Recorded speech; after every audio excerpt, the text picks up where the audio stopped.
feel like I just kind of cleaned up house.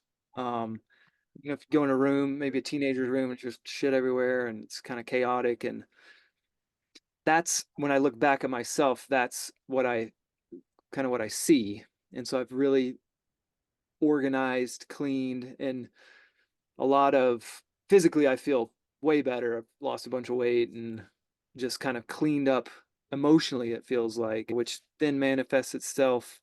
Mostly the biggest thing is with my wife and my kids. Like I'm being the dad I wish I would have had, honestly, Yeah. and just really being awake, present, aware with my family, and that also in my business too. Just this focus, energy, um, being able to really use the extra energy I feel like I have now from kind of shedding all the old bullshit.